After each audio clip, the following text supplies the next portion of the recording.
आदरणीय प्रमुख अतिथि श्री सौरभ गुप्ता ज्यू, विशेष अतिथिज्यू, अन्य अतिथि महानुभाव लगायत मेरा सम्पूर्ण महानुभावहरूमा मेरो सादर नमस्कार।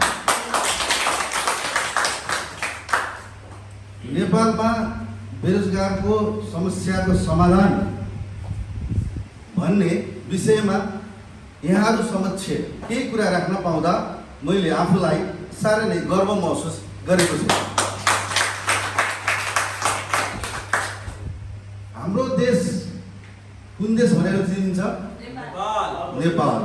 नेपाल कुन कुरामा आत्मनिर्भर भनेर अहिलेसम्म चिनिन्छ? कृषि। यस। अब देशमा बेरोजगार हुनुको प्रमुख समस्या आजको दिनमा चाहिँ के हो भन्दाखेरि जहाँ उर्वरा भूमि हाम्रो छ नि हो त्यसलाई हामीले छोडेर, कृषिलाई छोडेर हामी त्यसको अल्टरनेटिभ उपायमा हिँड्नु नै पहिलो प्रमुख कारण हो बेरोजगारको। दोस्रो, अघि यहाँहरूले अघिल्लो वक्ताले भन्नुभएको जस्तै शिक्षा नभएसम्म त जहाँ पनि बेरोजगार त भइ नै हाल्छ। त्यसैले शिक्षामा पहिला हामी अगाडि बढ्नु पर्यो।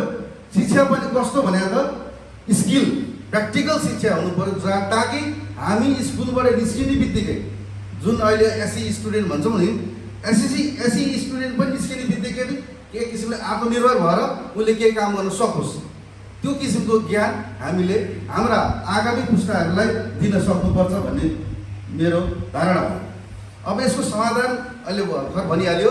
पहिला त हामी कृषिमा चाहिँ जति सक्दो आफ्नो भूमि, जहाँ चाहिँ हाम्रो भूमि एकदम राम्रो छ, जहाँ चाहिँ उर्वरा हुन्छ, मौसम अनुसारको बाली उत्पादन गर्न सक्छौँ भने त्यहाँ चाहिँ सीमित म्यान पावर, अब सबैजना त्यहीँ बस्ने भने कि सीमित म्यान पावर चाहिँ जसरी हुन्छ त्यसलाई चाहिँ उर्वरा बनाउनुतिर लाग्नु पर्यो।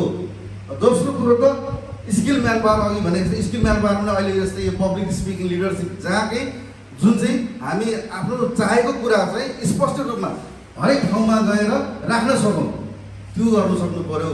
अब यसबाट हुने बेनिफिट के त? देश आत्मनिर्भर भइसकेपछि त त्यसको आय स्रोत त बढ्यो।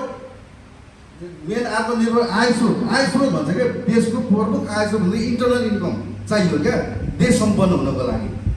त्यसको लागि भने त प्रमुख हाम्रो त कृषि हो भनेपछि कृषिभन्दा हामी टाढा रहन सक्दैनौँ।